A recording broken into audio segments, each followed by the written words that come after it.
এলআইসির জমি দখল করে ক্লাব, সুরুচি সংঘ খালি করার নোটিশ দেওয়া হলো। এই বিষয় নিয়ে আরো বিস্তারিত জানাবেন প্রতিনিধি পার্থপ্রতিম ঘোষ আমাদের সঙ্গে টেলিফোন লাইনে রয়েছেন।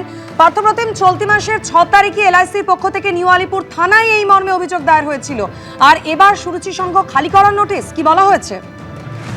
দেখো, একেবারে এলআইসি অর্থাৎ লাইফ ইন্স্যুরেন্স কর্পোরেশন তাদের তরফ থেকে আইনজীবী মারফত নোটিশ পাঠানো হয়েছে সুরুচি সংঘ ক্লাবকে।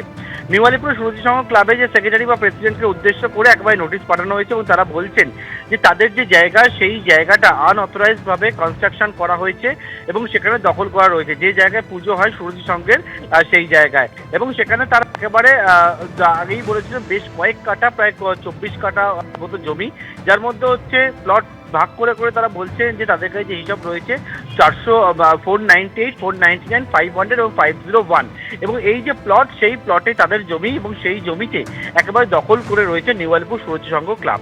এবং তারা একেবারে এই যে নোটিশ পাঠিয়ে বলেছে শান্তিপূর্ণভাবে তারা চাইছে যাতে নিউ আলিপুর সুরুচি সংঘ ক্লাব তারা হচ্ছে এই জমি অবিলম্বে ছেড়ে দেয় এবং খালি করে দেয়।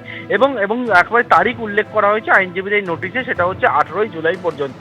এবং এর সঙ্গে এটাও বলা হয়েছে যদি 18ই জুলাইয়ের মধ্যে তারা এই জমি খালি না করে তাহলে কিন্তু তারা আরো আইনি কড়া পদক্ষেপের পথে যাবে এবং সেই আইনি পথে যাওয়ার জন্য যে খরচা হবে সেই খরচা কিন্তু তারা ক্লাব কর্তৃপক্ষ থেকেই নেবে, এমনটাও কিন্তু উল্লেখ করে এই আইনজীবীর নোটিশ, সেই নোটিশ পাঠানো হয়েছে সুরুচি সংঘ ক্লাবকে এবং ক্লাবের গায়ে একেবারে এই আইনজীবীর নোটিশ সেটা টাঙিয়ে দেওয়া হয়েছে।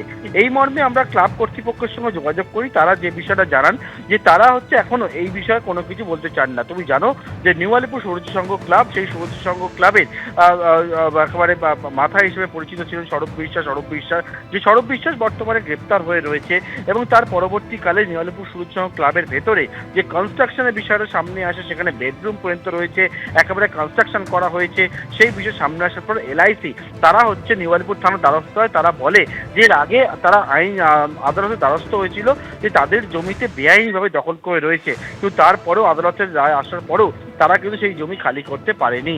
এরপর পুলিশের দ্বারস্থ এবারে একেবারে আইনজীবী নোটিশ পাঠালো নিউ আলিপুর সুরুচি সংঘ ক্লাবকে এলআইসির তরফ থেকে।